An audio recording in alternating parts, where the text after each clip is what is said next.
Time to get buzzed on the hot goss from Hollywood with Abby. It's the Bert Show's Entertainment Buzz.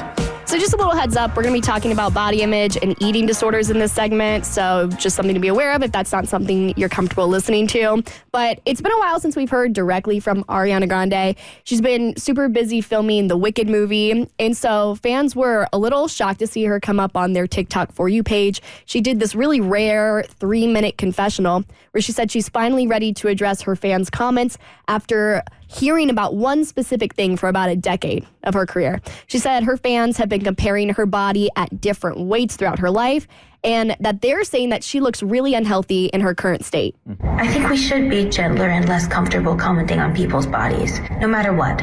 If you think you're saying something good or well-intentioned, whatever it is, healthy, unhealthy, big, small, this, that, sexy, not sexy, we just shouldn't. We should really work towards not doing that as much.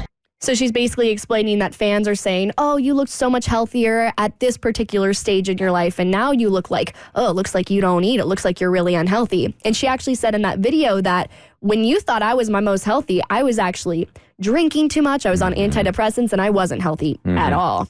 Yeah. Those that are thin, naturally thin, rarely talk about it because saying like, people always think I'm not healthy, but I'm just naturally skinny. They don't really talk about it because it just feels like you're almost like complaining about something that a lot of women want. So they don't talk about it. But the grass is brown everywhere, man. People are getting comments about their body. You're too heavy, you're too skinny.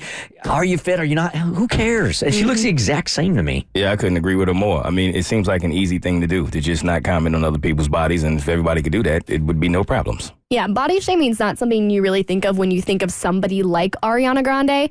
But when I was in high school, I was really active and I kind of struggled with what she's going through right now, where you're not really allowed to complain about people body shaming you because you're traditionally thin. But people would do things like they would throw like cookies on my plate and make me feel bad for the way that I looked. And I'm like, why? What? I'm perfectly healthy.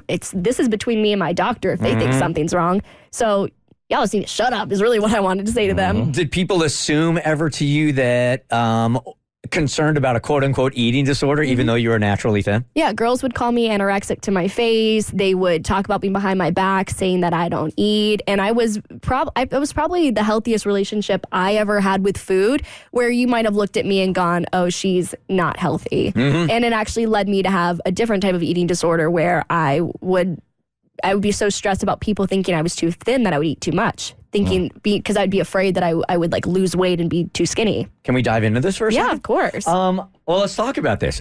So you were fine as far as your relationship with eating goes, and then everybody said you needed to eat more, and that's when the relationship became dysfunctional. And what did that look like? Yeah, so this was towards the end of my high school. I was probably like 17, 18 years old, and I was traditionally like probably about Ariana Grande's size, where people are like, oh, you're anorexic. And so I would hear so many comments about it from friends, from family members. I even had some friendships kind of end over this kind of stuff. Because they were assuming that? Yeah, they assumed that I had a problem, and I did not at all. I talked to my doctor about it. I was fine.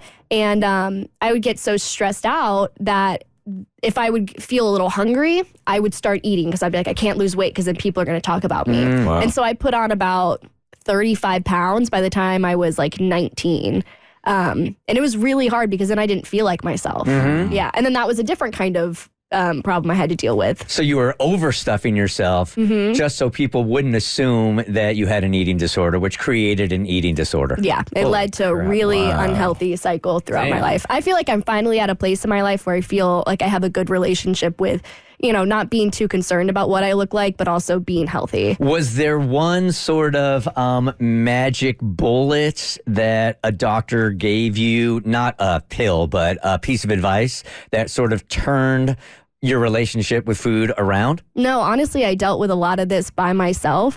And I think that's hard. Like when you're traditionally thin, you don't really go to people for help when it comes to eating because you're like, well, I'm not overweight, so I don't really need to see a specialist about this. I just know that something's not right. And it took a long time for me to be able to get in a healthy cycle of not overeating and not being too concerned about looking quote unquote too thin. And did you say you were handling this yourself, or did you get your parents in on it also? No, I didn't talk to anybody They about never it. had any idea what was going on. I mean, my mom kind of noticed. She's like, oh, you put on, because of course parents are going to make comments about your weight. My mom's like, oh, you put on like 30 pounds, you good girl? And I'd be like, yeah, I just need to get more active. But you never shared with her why you were eating the way you were eating? I don't think so, actually, no. Yeah. Wow. The Bert Show. So, first, thanks for watching. Second, you like what you just watched? That just scratches the surface. Get The Bert Show on any podcast platform. We're so good.